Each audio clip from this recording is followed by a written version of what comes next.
Buenos días. Hoy vamos a iniciar un encuentro. Como va Silvia, vamos a ver si podemos conectarnos con que se sume Ana María y poder conversar con ella. Este, Estamos como muy ansiosos a ver si podemos lograr el encuentro hoy. Nunca hice un vivo, me decía Ana, así que bueno, paciencia, como siempre en todos los encuentros, un poquito de paciencia, que esto es parte del aprendizaje. Así que vamos a intentar mandarle a Ana.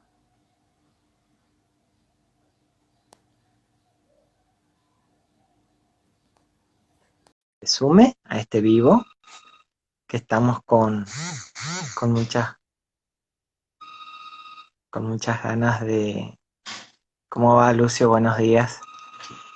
Con muchas ganas de conversar con Ana María sobre temas que nos gustan. Estamos esperando entonces que Ana María se sume al vivo y así poder dar inicio a esto que llamamos el dispositivo. Estamos esperando que se sume. Dispositivo en lo grupal con... ¿Cómo vas, Ile? Tanto tiempo. Este, que es un tema que a mí personalmente me gusta mucho. Desde Ushuaia, bueno, se están sumando. Vuelvo a decir esto, Ana María es la primera vez que estás por hacer un vivo, así que bueno, hay que esperar que se sume al vivo y ahí podamos compartir con ella. Ahí le mandamos de vuelta, le enviamos una solicitud. Buenos días desde Córdoba, muy bien, gracias. De todas partes, creo yo. Es que Ana María es así, es muy conocida, por lo menos, y muy querida también en el ambiente. Este, por lo menos así lo pienso yo. Ahí se sumó Ana. Ya una vez que acepte la invitación, vamos a poder verla en pantalla. Este, ¿Cómo va, Ariel? Les decía, para hablar con Ana María del Cueto, bueno, ya se sumó al vivo, ahí ya le mandamos la invitación. Es la primera vez que se suma, así que bueno, un poquito de paciencia. Buenos días, Javier, ¿cómo estás? Que no puede unirse. Le vamos a volver a mandar una invitación a Ana, que está teniendo problemas con su dispositivo. Sí.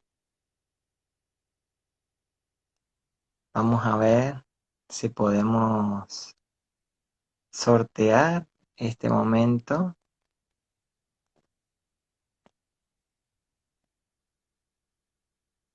Ahí le estamos mandando la solicitud. Sí, es un aprendizaje. Así es, todos estamos un poco ansiosos para escucharla. Ahora, ahí Ahí estoy. está. ¿Cómo estás, Ana? Bien, ahí estoy. A Bien, ver. bien. No necesitas mucha presentación, Ana, pero es parte de la formalidad. Te voy a presentar. Hoy vamos a hablar con Ana María del Cueto. Ella es psicóloga, psicoanalista, analista institucional, autora de libros como Grupos, Instituciones y Comunidades, La salud mental comunitaria, Vivir, pensar y desear. Publicó numerosos ensayos y artículos en revistas especializadas. Hay uno que nos gusta leer mucho a nosotros, que es El dispositivo grupal, con Ana María Fernández, que lo escribiste ahí en Sí. Cautivía. Bienvenida, Ana. Y hoy nuestra excusa es hablar sobre el dispositivo grupal. No sé si querés decir algo sobre vos o que quieras Bueno, contarnos algo. Bueno, les quería agradecer muchísimo el encuentro con todas y todos ustedes. Es la primera vez que uso Instagram, así que bueno, fue todo un estreno. Pero bueno, al final se pudo. Yo tenía Muchas miedo gracias. de que no se pudiera. Sí, así es, Ana. Hay de todas partes del país, digo, desde Ushuaia, Buenos Aires y Córdoba te están escuchando. Si bien vos Bueno. no sos trabajadora social, sos una referente en nuestra disciplina porque te leemos mucho en lo grupal.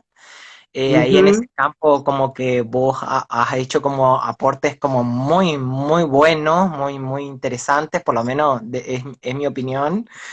Y a mí me gustaría que vos nos aclares, que vos nos comentes, escuchar tu opinión. ¿Qué es esto de cuando hablamos del dispositivo grupal? ¿Qué es lo que se dispone? ¿Qué pasa ahí? ¿Por qué esa categoría conceptual? Bueno, cuando hablamos de dispositivo, digamos, hay dos conceptos hay dos conceptos desarrollados sobre el concepto de dispositivo. El concepto que desarrolla Foucault, que es un concepto muchísimo más complejo y que también tiene características mucho más macro, digamos, que tiene más que ver con cuestiones que abarcan desde su propio pensamiento las formas en que aparecen determinados acontecimientos en una sociedad determinada. Lo digo así como brevemente. Porque tienen como ciertas características, nunca aparecen porque sí, siempre aparecen en un momento determinado, responden a una urgencia, etcétera, etcétera. Cuando nosotros y nosotras hablamos de dispositivo, en realidad lo tomamos al concepto desde lo que significa dispositivo. Dispositivo es en realidad un artilugio, un artificio. Entonces, en ese concepto de artificio, de artilugio, de artificialidad, hay como se unen varias ideas.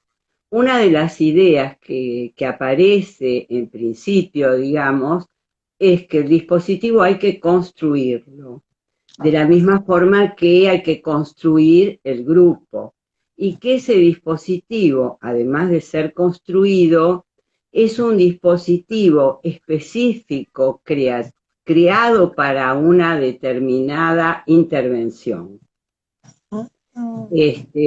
Cuando hablo de intervención, estoy hablando del concepto de intervención de Arduino, que dice que todo equipo interdisciplinario, voy a hablar de equipos interdisciplinarios, digamos, ¿no?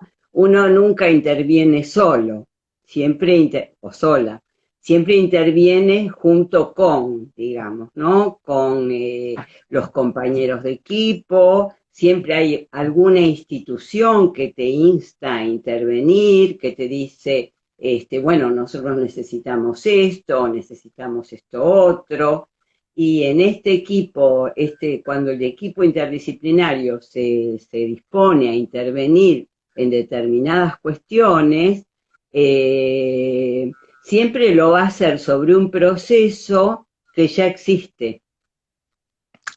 Y ahí arma un dispositivo, digamos, de intervención que puede estar dentro de la institución, fuera de la institución, en alguna comunidad determinada, en otra institución, digamos que depende,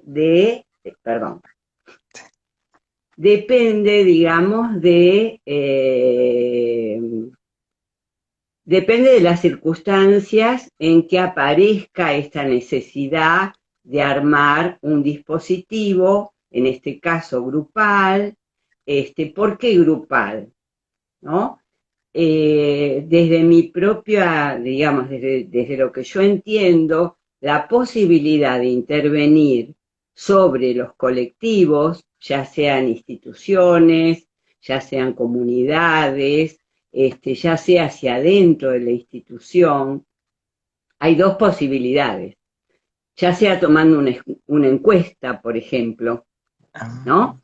La encuesta puede ser individual, pero también hay experiencias que son muy ricas de toma de encuestas grupales. Entonces, cuando uno se dispone a intervenir, lo puede hacer en el uno a uno, digamos, yo siempre digo en el espacio protegido del 2x2, que en el caso nuestro es el consultorio. En el caso de usted, en el consultorio, que puede estar en un consultorio privado, pero que también puede estar en un centro de salud, en un hospital, en una escuela, digamos, los trabajadores sociales y los psicólogos tenemos siempre una unión muy especial, sobre todo en los equipos interdisciplinarios, porque en las instituciones siempre que hay un psicólogo hay un trabajador social y al revés también, digamos, ¿no? Entonces, si intervienes uno a uno en un determinado tema, no es que esté mal ni que sea desdeñable, digamos, intervenir uno a uno. Lo que sí es cierto es que tenés datos uno a uno. Cuando intervenís en un grupo, depende de cómo intervengas en ese grupo, van a aparecer otros procesos y además vas a tener una mirada, digamos, del conjunto que te permite que aparezcan algunas ideas que tienen más que ver con lo que está sucediendo en ese lugar, para decirlo de alguna manera, ¿no? Porque siempre en el grupo lo que va a aparecer son las ideas, las creencias, los sentimientos. ¿Por qué digo, según cómo armes el grupo? Si vos, por ejemplo, un grupo áulico, ¿no? Al que nosotros estamos acostumbrados a convivir, depende de si los alumnos se sientan en fila, ¿no? Mirando uno la espalda del otro y mirando al coordinador o al docente que está en el frente explicando, o si ese mismo grupo se sienta en círculo y todos se miran entre todos, digamos, la espalda queda apoyada en la silla y se arma otro entre grupal, digamos, si no, la mirada que está dirigida al docente o al coordinador es una mirada que no mira al compañero o a la compañera. Entonces produce otros efectos. En ese sentido, depende, digamos, de el dispositivo que vos armes para el grupo. Por eso es una artificialidad. Digamos, cada intervención tiene que tener armado un plan, Qué bueno que es digamos. escucharte porque generalmente cuando vos hablas con los colegas te dice tenemos el dispositivo, como que el dispositivo es lo mismo para todo en el caso, digamos. Digo, tenés una situación, no sé, de alcoholismo, le aplican el dispositivo. Y acá vos estás diciendo otra cosa, me parece fantástico. A mí me gustaría... El dispositivo hay que crearlo, hay que armarlo, hay que armar un plan de cómo, de qué forma, y además el grupo, digamos, no está per se, digamos, no es que vos armás el dispositivo grupal, suponte, para intervenir en el caso de drogadicción, y el grupo viene y ya está. No, el grupo tiene que ser producido desde la propia coordinación. Con Ana, eso, a mí me gustaría, hay algo que nos pasa siempre en el aula y uno intenta hacer una decodificación desde más o menos lo que ha leído, pero me gustaría escuchar de vos ¿Qué diferencia hay entre serie y serialidad en lo grupal? Bueno, me parece que cuando uno habla, el concepto de serialidad, digamos, es un concepto desarrollado fundamentalmente por Sartre, de donde nosotros lo tomamos, pero cuando hablas de serie, digamos, estás hablando de un conjunto. Por ejemplo, siempre el ejemplo que se pone es la fila del colectivo, que ahora no podemos ir en colectivo, así que tenemos que poner otro ejemplo. Pero suponte cuando vas a comprar pan, ¿no? La fila que se arma cuando vas a comprar un producto, sobre todo ahora en pandemia, tenemos que estar, digamos, distanciados uno de otro y no conocemos al que está al lado nuestro. Eso es una serie. Cuando hablamos de serialidad en el grupo, es porque en el grupo, una vez que está armado el grupo, hay momentos de serialidad en donde es como si yo dijera, el grupo se fragmenta, ¿no? Ah, Se fragmenta y cada uno está mirándose a sí mismo. Suponte, tú eres docente, ¿no? En un momento de examen, si tomas un examen, suponte, escrito, y claro. tienes un grupo de alumnos, que es un grupo, digamos, ahora hablo otro poco del grupo de alumnos, ¿no? Porque no necesariamente el grupo de alumnos es un grupo. Claro, A veces hay subgrupos, ¿no? claro. Yo que soy docente también, a veces me he encontrado con grupos que ya están formados, digamos, y en donde yo estoy, soy externa a ese grupo, porque es un grupo preformado, digamos, que viene, suponte, yo doy clase al sexto año de la carrera. Claro. Entonces, este grupo viene durante 6 años trabajando sobre sí mismo, pero no necesariamente esto implica que eso sea un grupo. Por ahí hay de a dos, de a tres, de a cuatro, están totalmente fragmentados, digamos, que no me encuentro yo con un grupo, sino que me encuentro con pequeños agrupamientos en ese caso. Los momentos de serialidad del grupo son esos momentos en donde cada uno no está en contacto con el compañero o la compañera, sino, por ejemplo, en el caso del examen, está como, bueno, metido, digamos, en su quehacer.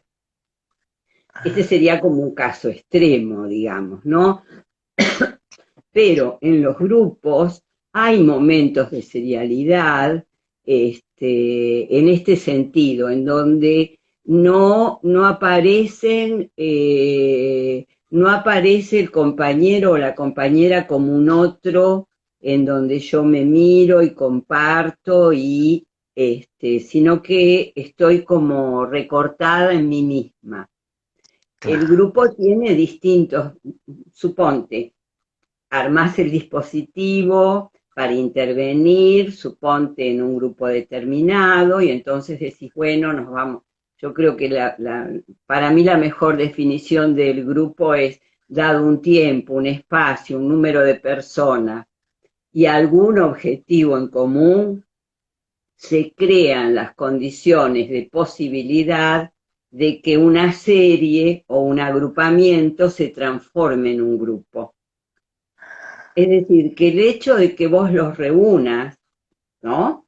Suponte en casos específicos, ya sea por drogadicción, ya sea eh, por alguna cuestión, digamos, que la institución quiere averiguar.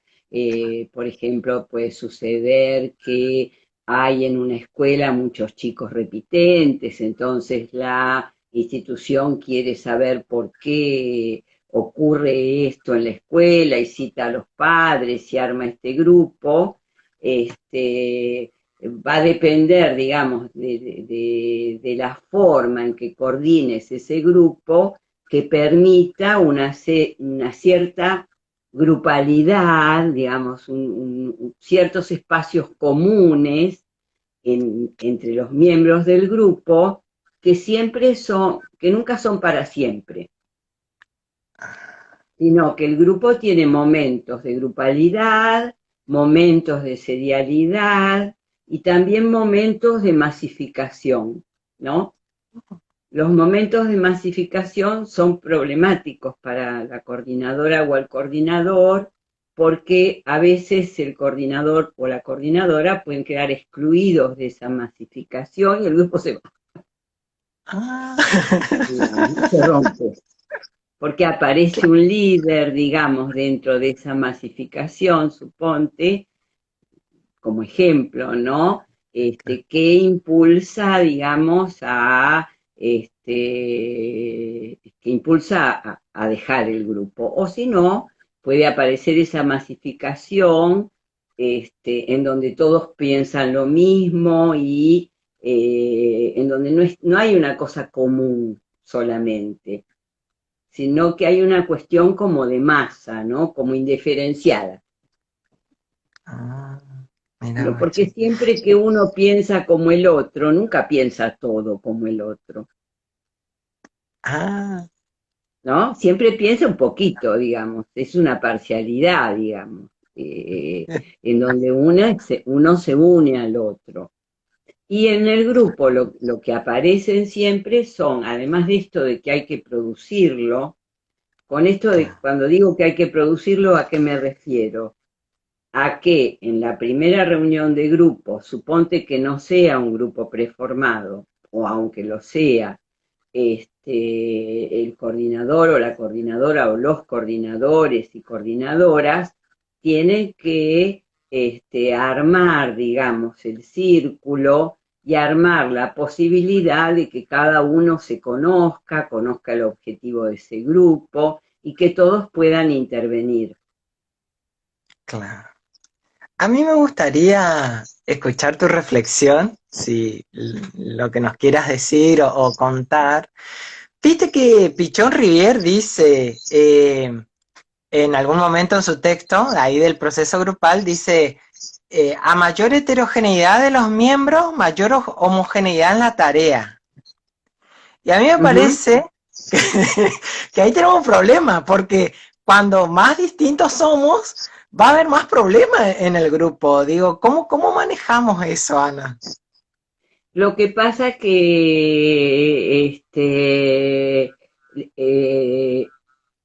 en realidad el grupo heterogéneo lo que va a, digamos, a permitir es que me parece que a eso se refiere Pillon, ¿no? Suponte un grupo que tenga una tarea determinada, ¿no? Que puede ser, suponte que es un grupo comunitario y que quiere conseguir, digamos, la copa de leche para los niños del barrio, o que quiere conseguir una recreación, digamos, un equipo de recreación, que la municipalidad dé un equipo de recreación para los chicos del barrio durante el verano. Claro, Entonces hay una cantidad de padres y madres que son absolutamente heterogéneos, claro. que lo que los une es el barrio, suponte, o pueden ser varios barrios, y lo que los une además es la tarea, porque lo que, como Pillón dice que es la tarea lo que produce el grupo, entonces, a mayor heterogeneidad va a haber mayor cantidad de ideas, de pensamientos, porque hay una tarea en común que Claro. homogeniza al grupo y le Ah, permite, digamos, realizar el objetivo. así. A mí me parece que la tarea es un aspecto importante, digamos, dentro de la producción de un grupo, cuando uno convoca a un grupo, cuando uno arma un dispositivo para realizar tal o cual cosa. No necesariamente la tarea hace que el grupo sea grupo. Ah, puede tener una tarea que convoque y bueno, vienen la primera vez y después se desarma, ¿no? Porque depende de los lazos que se van armando entre los miembros del grupo que van a armar como cuestiones que tienen que ver con la simpatía, con la antipatía, con ciertas formas, digamos, de confiabilidad, que permiten que las personas se unan para una tarea en común. Ah, Si no, sería más fácil, digamos, ¿no? Uno pone la tarea claro, en el objetivo y sabemos que los grupos no son fáciles. ¿Por qué no son fáciles? Porque vivimos en estos momentos en una sociedad muy fragmentada. claro. Entonces, el grupo no está ajeno a lo social, lo histórico, lo político no en el sentido partidario, ¿no? Sino en el sentido de la política, digamos, la cuestión, lo económico, digamos, todas esas variables no están por fuera del grupo, sino que están dentro del grupo, como están dentro de la institución, como están dentro de la comunidad. Dejamos de pensar en los grupos o las instituciones o las comunidades como espacios totales y cerrados, sino que los vamos a empezar a pensar como espacios en donde que tienen vasos comunicantes, para decirlo de alguna forma, con la institución, con la sociedad, con el momento histórico social, digamos, y que va a hacer que esto produce en el grupo ideas, sensaciones, afectos, digamos que es tarea de la coordinación tratar de armar el grupo, digamos, por eso hablo de producción, de poder producir en ese agrupamiento de personas que los podés numerar 1, 2, 3, 4, 5, 6, esa es la serialidad, ¿no? Cuando 1, 2, 3, 4, 5, 6, 7, 8, ¿no? Como números cerraditos en sí mismo, hasta que uno dice, bueno, no, acá tengo este grupo, que va a ser Ah, distinto de este otro grupo y de este otro grupo y de este otro grupo, ¿no?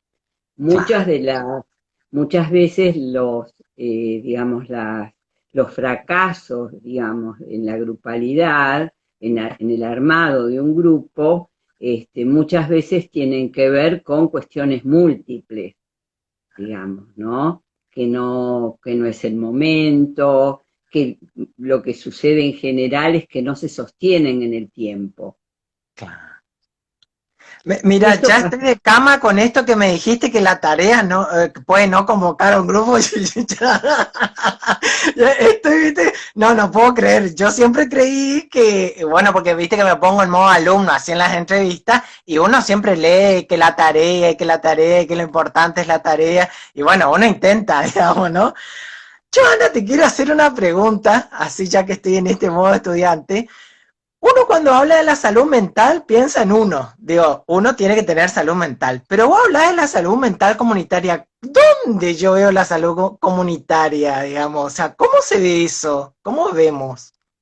Lo que pasa es que digamos, el concepto de salud mental comunitaria está referido a cuestiones que tienen que ver con creencias, ideas, de lo que una comunidad piensa que es la salud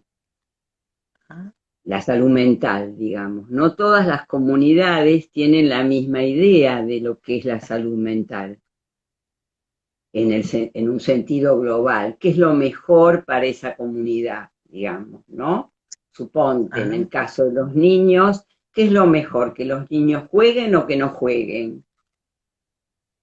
ah, En realidad tiene que ver la salud mental comunitaria con las condiciones de vida de esa comunidad y con las creencias que esa comunidad tenga sobre las condiciones de vida, sobre la necesidad de que los chicos vayan a la escuela, cómo elijo a mi compañero, digamos, si naturalizo la violencia, digamos, entre las personas, si naturalizo la violencia con los niños, suponte, ¿no? En realidad, la salud mental comunitaria tiene que ver con esto, cómo cada comunidad tiene una idea, digamos, o varias ideas de lo que es la salud mental para esa comunidad. Tiene que ver con las condiciones de trabajo, con las condiciones afectivas, y esto ha cambiado muchísimo, digamos, en estos últimos 60 años, digamos, ¿no? Yo siempre pongo el ejemplo que cuando una familia llegaba digamos, a una comunidad que recién se estaba armando, estos son estudios que se han hecho mucho los sociólogos, ¿no? Cuando una familia llegaba a una comunidad que recién estaba loteándose o armándose, lo primero que hacía era crear el centro de salud, pedir Ah, por una escuela, armaba el club de fútbol, digamos, ¿no? Y tenía como idea de comunidad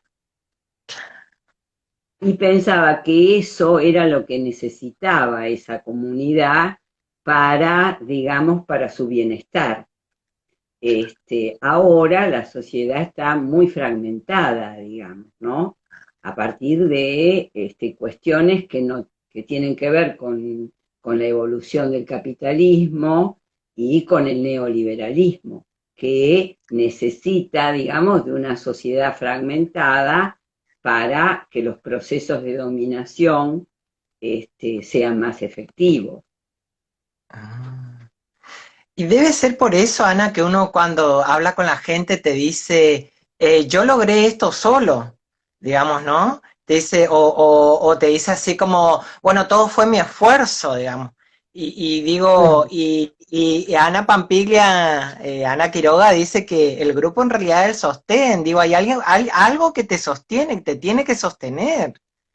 Sí, sí, pero digamos, exacto, el grupo sostiene, el grupo produce, el grupo permite, pero para eso hay que armarlo, digamos. Para eso, desde la coordinación, o se arma solo, o desde un equipo, digamos, que tiene que ir a esa comunidad y empezar, digamos, a trabajar sobre determinadas condiciones de vida. Para eso tiene que bueno, convocar a los vecinos, convocar al o directora del centro de salud, de la escuela, digamos, como para armar esa situación grupal que permita realizar determinada tarea. Ah, mira.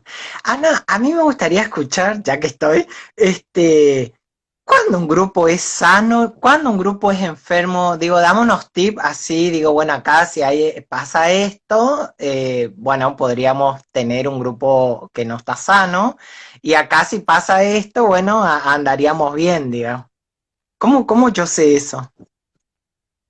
Claro, me parece que no son, digamos, no, eh, en realidad nunca un grupo es bueno o malo, o sano o enfermo, digamos. En todo caso, suceden cosas, fenómenos en el grupo que deben ser trabajados en el grupo mismo.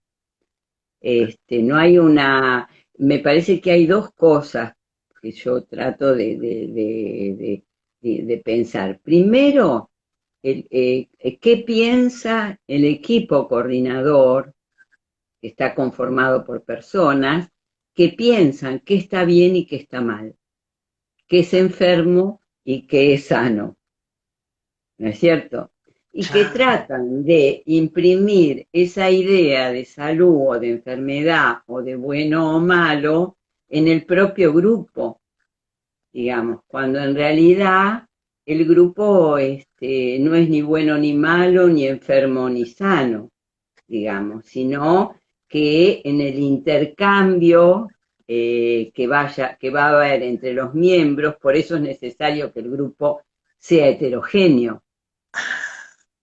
Por ejemplo, si es, según mi entender, ¿no? Si tú tienes un problema en una comunidad de drogadicción, es por ahí mejor trabajar con adolescentes de todo tipo, digamos, y no unirlos en un tema especial, que sería en este caso la droga, porque cuando vos homogeneizás, digamos, la tarea, cuando vos homogeneizás, en este caso decís, bueno, vamos a hablar de la droga, hablan todo el tiempo de la droga. Entonces ese no se sale de ahí, digamos. En cambio, en un grupo heterogéneo aparecen los problemas de los adolescentes, aparecen los problemas de, bueno, de si encuentran o no trabajo, cómo les va con las chicas o con los chicos, cómo imaginan el futuro, bueno, también la droga, Claro. ¿no? Digamos, pero aparecen aspectos que son mucho más heterogéneos que en el grupo, digamos, en donde solamente hay chicos que están tomados por la drogadicción. En el caso de esos grupos, el coordinador o la coordinadora o el equipo coordinador lo que tiene que hacer, digamos, es incluir otra temática, Ah, bien. incluir temáticas, digamos, que tengan que ver con la adolescencia, porque el chico o la chica que está tomado por la droga, lo único que tiene, digamos, en su mente, en su perspectiva, es la droga, digamos, pero además le pasan otras cosas. Y Claro. además de ser un consumidor en este caso, también es un hermano, un primo, tiene un papá o una mamá, tiene una novia, digamos, tiene una multiplicidad, en su ser es una multiplicidad, digamos, de líneas y de ideas y de pensamientos, y está capturado en realidad por la droga. La Claro. droga produce un efecto de captura en los chicos y las chicas, a veces para probar, digamos, ¿no? Y a veces quedan como encerrados ahí. Lo mismo pasa con el alcohol. En el Bien. caso, suponte, porque el problema de la droga uno siempre lo toma, digamos, como una problemática más de los jóvenes, y Claro. en realidad las estadísticas, digamos, lo que dicen es que los problemas en general tienen mucho más que ver con el alcohol en las poblaciones, digamos, en donde no hay diferencia ni de sexo ni de edades. Mm, Digamos, que la problemática de la drogadicción no es una problemática de los jóvenes, claro. es una problemática mucho más general, digamos, y sobre todo tiene que ver con el alcohol, con distintos tipos de alcoholes, digamos, no el alcohol que nos ponemos ahora. Ana, a mí me gustaría escucharte, viste que siempre se habla de que en los grupos aparecen como momentos, ¿viste? La pretarea, Sí, aparece la tarea y aparece el proyecto. ¿Qué es el sí. proyecto? Porque cuando vos pedís explicación de qué es el proyecto, nadie sabe, nadie interpreta. ¿Qué opinión tenés vos sobre eso? Bueno, yo decía que en realidad es vos te das cuenta que es como, vos lo que estás hablando, digamos, es de una secuencia, Claro, ¿no? Vos decís, bueno, hay una pretarea, una tarea y un proyecto. Yo digo, qué bárbaro, qué suerte, porque en realidad nunca se da así. Lo que se da es todo mezclado, digamos. Claro. Lo que en todo caso puede suceder es que la tarea que se ha propuesto el grupo y ha propuesto la coordinación se logre. Si después hay un proyecto de continuidad o no,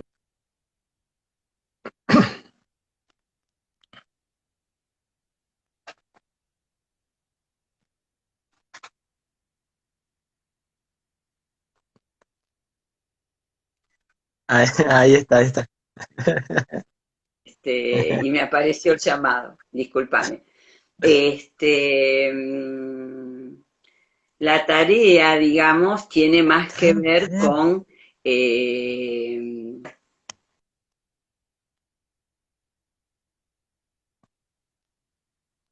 este, Ahí- no, bueno, viste que estoy bastante, Sí, sí. eh, bastante, bastante astuta. Este, claro, la tarea, por eso, porque me parece que a veces se le da como mucho más importancia a la tarea que a la construcción del grupo. Una vez que, si vos tenés construido el grupo, si vos podés armar algún tipo de relaciones entre los miembros del grupo, lo demás fluye. Va a haber diferencias, va a haber discusiones, pero hay un núcleo grupal que está armado, digamos, a veces por las redes de identificación, pero que el equipo coordinador lo tiene que ir armando, digamos, ir armando a partir de establecer un círculo en donde cada uno se pueda conocer, pueda confiar en el otro, porque siguiendo a Pillón, digamos, lo primero que aparece en el grupo es desconfianza en Claro. cada una de las personas que va, digamos, con quién me encuentro, quién es, cómo es, digamos, ¿no? Ah, claro. Suponte cuando querés armar un grupo en donde con personas que no se conocen, ¿no? Ah, Pero claro. nunca esto no hay fórmulas. Ojalá hubiera. En realidad cada grupo es distinto, son distintos cada uno a otro. Bueno, tú lo debes saber porque cada año te encuentras con grupos de Sí, alumnos y siempre son distintos. En sí, algunos casos son grupos alegres, colaboradores, que ya están agrupados, que preguntan, que son inquietos. En otros casos son grupos más tranquilos. En otros casos te encontrás con grupos serializados totalmente por distintas razones que vos además desconocés y claro. que te vas a ir enterando a lo largo de la cursada desde la coordinación. Bueno, lo mismo sucede, digamos, en los grupos comunitarios o en los grupos institucionales. Yo una cosa que quería agregar Dale, es dale. que, es que, que, que cuesta, digamos, le cuesta al profesional, sea trabajador social, sea psicólogo, sea antropólogo, sea sociólogo, le cuesta salir de la protección del uno a uno. Porque el uno a uno te protege, digamos, te protege de la multiplicidad que aparece en un grupo, en donde hay muchas personas que opinan, que dicen, que desvían el grupo hacia otro lado, digamos, y vos tenés como una idea, bueno, no, esta es la tarea, tenemos que hacer eso y tenés que volverlos a la tarea y para que la tarea se produzca tiene que haber entre los miembros del grupo una algo que tenga que ver con la colaboración, digamos, algo que tenga que ver con que cada uno deje su idea y comparta con el otro la idea del otro, digamos, ¿no? Como que hay algo de construcción de esto común para que se pueda realizar una tarea. Claro. Yo te quería preguntar, viste que te voy a contar una experiencia. Yo trabajaba hace muchos años en un equipo interdisciplinario. Y bueno, los trabajadores sociales como que tenemos más práctica, vamos a ponerlo así en esos términos, de recorrer el barrio, ir a visitar a la gente, digo, eso es como lo tenemos naturalizado. Y teníamos una psicóloga, muy, muy buena, la Huayna, pero tenía un problemita cuando tenía que recorrer el barrio, porque bueno, a veces le citaba a los chicos, trabajábamos con niños, y no venían porque bueno, había como algunas variables que hacían que por ahí los turnos no. Entonces un día la invitamos a recorrer el barrio, ¿no? Ajá. Lo invitamos. ¿Qué hicimos? Entre los del equipo, bueno, vamos y le dejamos la casa de fulano que queremos que la atienda, digamos. Entonces, la psicóloga muy amablemente siempre tuvo esa predisposición de ir. Bueno, ese día fue y conoció la casa de, vamos a poner a Juancito, que era un caso que ella atendía, ¿no? Vos sabés, Ana, que con el tiempo, después al año y medio por ahí, un día en una reunión me dice, yo te quiero agradecer porque yo en la oficina, cuando le entrevistaba a Carlito, no veía todo su contexto, me dice así, y me parece que eso es algo que lo voy a incorporar, dice así. Y a nosotros nos causó mucha gracia porque, claro, lo que nosotros teníamos como práctica profesional naturalizado, digo, en otras disciplinas no Ujú. pasa eso, digo, el No, trabajo grupal para nada. Para nada, digamos, en general, las carreras de psicología forman profesionales para trabajar con el sujeto individual, digamos, Ah, ¿no? Hay una o dos materias, depende también de cada carrera, digamos, cada universidad tiene su idea de cómo tiene que ser el profesional.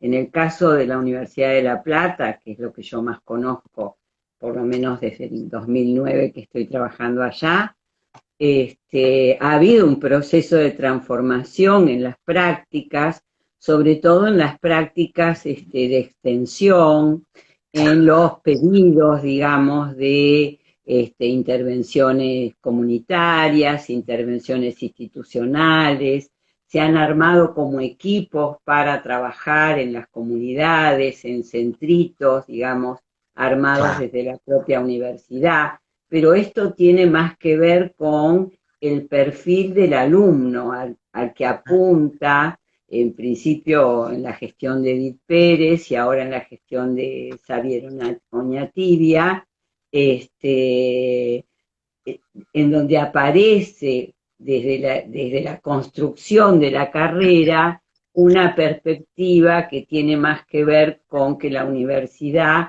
no es una totalidad pensada hacia adentro, Ah, sino que es una totalidad, digamos, que tiene vasos comunicantes hacia afuera, no es algo cerrado en sí mismo, claro. sino que es algo que tiene que disputar y establecer redes en el terreno en donde se mueve, ¿no? Claro. Por A, eso los a- trabajos comunitarios. a mí me gustaría escucharte tu reflexión. Viste que nosotros venimos con ideas y creencias respecto a la gente y a los grupos, ¿sí? Ajá, sí. Y que por ahí Pichón dice, bueno, ese es un ECRO individual, es un esquema referencial operativo individual que se encuentra con este grupo que tiene otro esquema. Digo, ¿cómo Claro. conciliamos eso? ¿Cómo nos relacionamos ahí? Claro, me parece que por eso primero en principio uno tiene que saber que la idea de uno es la idea de uno, que no es una idea universal. digamos, lo que yo pienso acerca del amor, de la crianza, de la pareja, del estudio, incluso de qué es un grupo, no es una idea universal.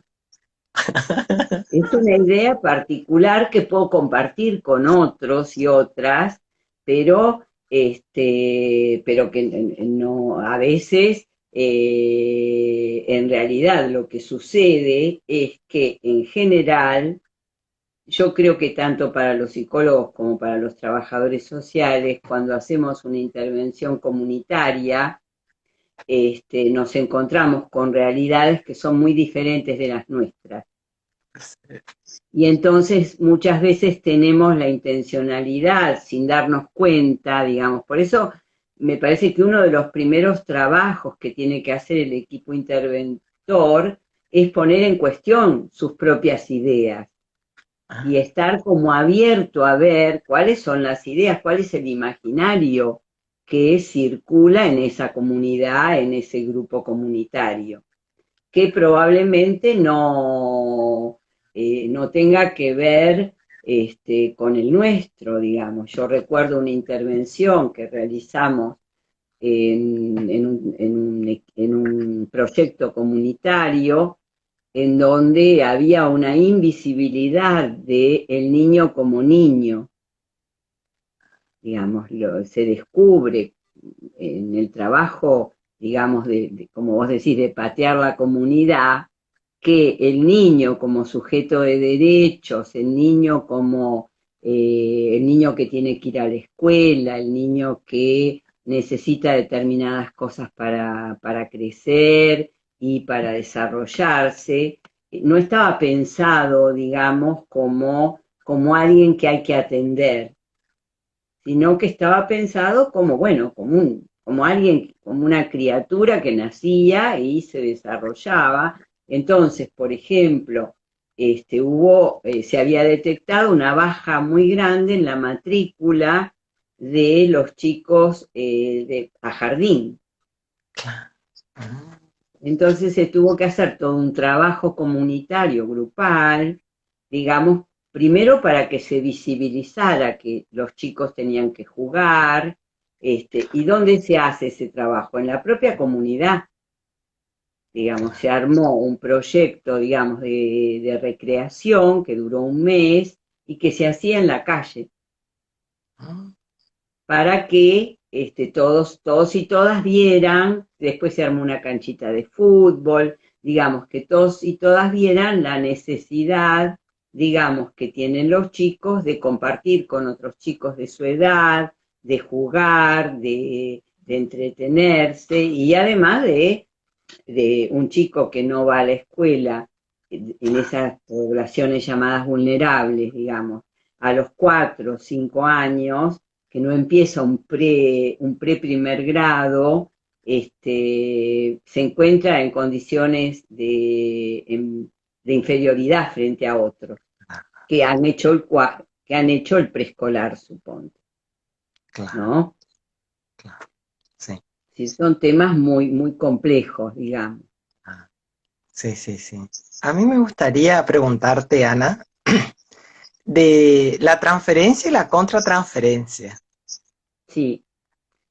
Bueno, la transferencia en realidad también depende de cómo armes el grupo. Si vos el grupo lo armás, digamos, de manera, el grupo áulico, por ejemplo, que está sentado uno detrás de otro, dirige la transferencia es hacia el docente. Después hay Ah, transferencia hacia los miembros, pero en realidad el que tiene el poder, el que tiene el saber, el que tiene además el poder de decidir esto es así o esto es asá, es la persona que está en el frente de ese grupo áulico. Cuando vos armás el grupo tipo mesa redonda o tipo círculo, las transferencias ahí se convierten también en parte del grupo. Y la contratransferencia son sentimientos, ideas, pensamientos que te surgen a vos, nos surgen a cada uno de nosotros, en el trabajo con el grupo, para decirlo esto muy sencillamente, digamos, ¿no? Este, nunca Claro, está en porque su por ahí, Ana, te proceso. pasa, Ana, por ahí te pasa que hay en grupos donde vos te aliás, decimos acá en esta zona, vos te aliás porque vos estás contento, parece que hace un ratito nomás estuviste con el grupo, pero estás como 2 horas trabajando, ¿viste? Y hay en grupos donde esas 2 horas parecen 700 horas, no ves la hora de irte, y vos no sabés por qué, digo, hay algo ahí que pasa. Sí, hay algo que pasa. Yo creo que ahí digamos, la tarea del coordinador o de los coordinadores o del equipo es tratar de detectar, digamos, qué es lo que está sucediendo, porque seguro que algo pasa. Claro. Y que por ahí lo que tenés vos es un interrogante, bueno, que no les gustará la tarea, por ahí si es un grupo preformado, muchas veces sucede que hay problemas entre ellos. Por ejemplo, es muy a veces en los grupos de vecinos uno desconoce las internas que hay, ¿no es cierto? O en los grupos, o incluso en los grupos áulicos, hay una cantidad de información que uno no tiene ni idea, digamos. Entonces, hay que ir con pie de plomo, digamos, ¿no? Bueno, a ver, ¿por qué esto que vos mismo decís, ¿no? Uno lo puede plantear en el grupo, le puede Ah, preguntar, no lo puede preguntar, bueno, pero ¿qué pasa? ¿Por qué? ¿Por qué esta lentitud? ¿Por qué? ¿Qué siente cada uno? ¿Tienen ganas de venir? ¿No tienen ganas de venir? Y ahí en esa convocatoria a hablar, a veces uno se sorprende de las cosas que aparecen. Pero es el coordinador o el equipo coordinador el que tiene que convocar a la pregunta, digamos, ¿no? De por qué será que, digamos, por bien, qué será que, porque lo mismo que muchas veces le pasa al coordinador, muchas veces le pasa al grupo también. claro. No Ah, es que le mira vos. pasa solo al coordinador. El Ah, coordinador es parte del grupo. Digamos, claro. el grupo es un entramado de afectos y de afectaciones. No todos los grupos te caen lo mismo, ni todos los grupos son iguales, ni en todos los grupos uno es igual, Ah, ¿no? Como vos decís, bueno, cuando el grupo funciona y a uno se le pasa el tiempo, tenés ganas de ir. claro.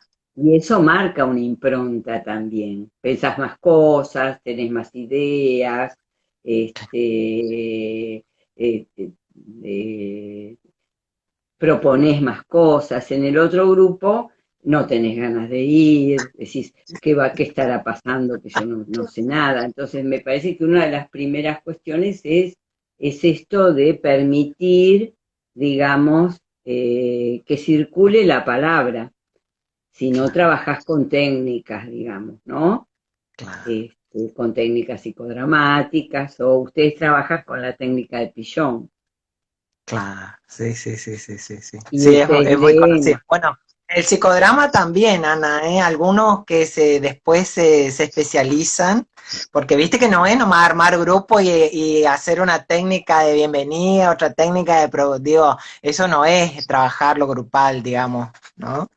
Pero No, hay eso mucho lo que de te eso. permite, claro, lo que sí te permite eso, algunos ejercicios muy sencillos de bienvenida, lo que te permite es que empiece a haber como una confiabilidad entre los integrantes del grupo. Pero también depende de qué tipo de grupo sea, digamos, ¿no? No es lo mismo un grupo de vecinos que un grupo institucional, que un grupo comunitario que vos armás para una determinada tarea. Claro. Ana, yo Todo no quiero tiene. irme sin preguntarte, ¿por qué? ¿por qué se arman, vamos a ponerlo así a lo correntino, ¿por qué se arman los despelotes en los grupos? Digo, hay problemas, hay quilombo, te dice, "Oh, ¿por qué pasa eso?" Y porque siempre hay competencias, liderazgos disputados, eh, pero me parece que siempre una de las cosas que, digamos, si aparece en el seno del grupo, hay que permitir las diferencias. El problema, digamos, es, en general, es que uno trata de que todo sea homogéneo, Ah, ¿no? Y el grupo también quiere que todo sea homogéneo y también hay una competencia por el liderazgo con la coordinación muchas veces. Entonces, el tema es, bueno, ¿por qué? ¿De qué forma? ¿Cuáles son las diferencias y qué es lo que produce esas disputas dentro del grupo? Si son disputas de poder, nosotros siempre pensamos el poder como si fuera un poder vertical. Y en realidad el poder no es vertical, sino que es un poder, yo digo capilar, en el sentido de, son como momentos, y, miradas, competencias, que se establecen, que son como distintos momentos de los procesos grupales. No todo es idílico. claro. Te quería preguntar esto porque a veces uno escucha por ahí, y yo me río mucho, este, que si no hay conflicto en el grupo, uno tiene que generar el conflicto. El coordinador tiene que armar el conflicto grupal. ¿Viste? Y la verdad que Pero bueno, ¿cómo sería eso? ¿Eso hay que hacerlo o no hay que hacerlo? no, me parece que bueno, ahí hay una concepción de lo grupal que está como, digamos, que está centrada en el conflicto. Es una concepción de lo grupal con la que yo no acuerdo, digamos, que está centrada en el conflicto. Entonces, si desarmás el conflicto, estás trabajando con el grupo. A mí me parece que no, que los grupos, ya los conflictos lo van a tener solos, digamos, no hay no tengo una idea de conflicto, tengo más una idea de distintos afectos más una idea de la complejidad que tiene que ver con la relación con los otros, ¿no?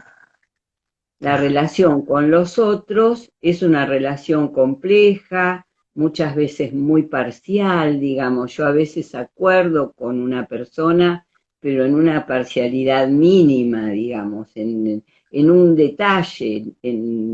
Entonces, a veces, en determinadas tareas, el rol del coordinador es que esas parcialidades puedan armar algo común para producir un cambio. Porque para producir un cambio deseable desde la tarea que se está convocando, digamos, ¿no?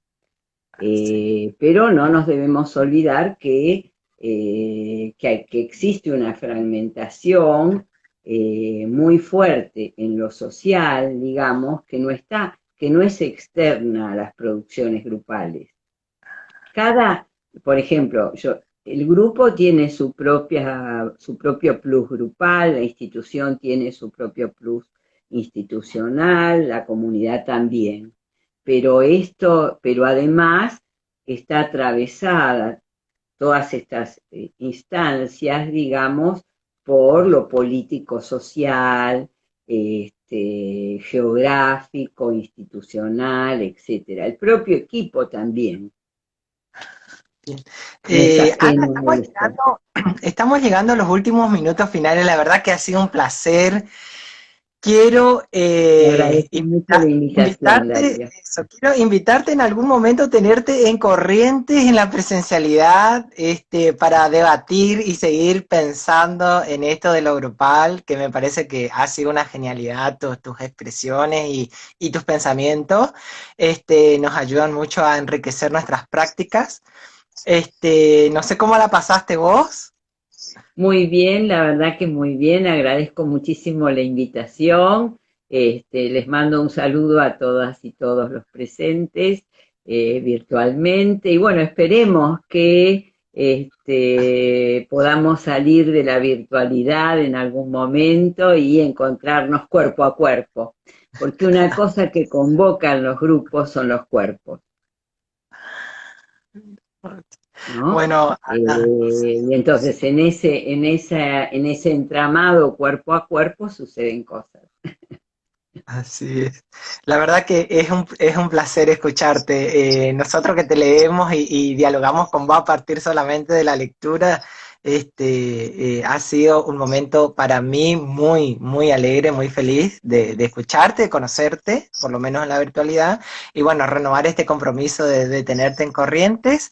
Quiero decirle a la Ujú. gente que nos ha estado viendo y a quienes nos van a ver, esto va a quedar grabado en la plataforma para poder revisar los conceptos que nos dio Ana María del Cueto, que es psicóloga, psicoanalista, analista institucional y creo que una referente en psicología de la Argentina, ¿no? Bueno, Ana. Bueno, muchas gracias, Darío, ¿eh?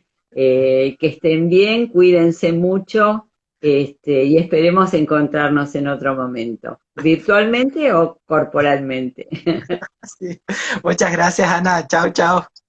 Chau, chau.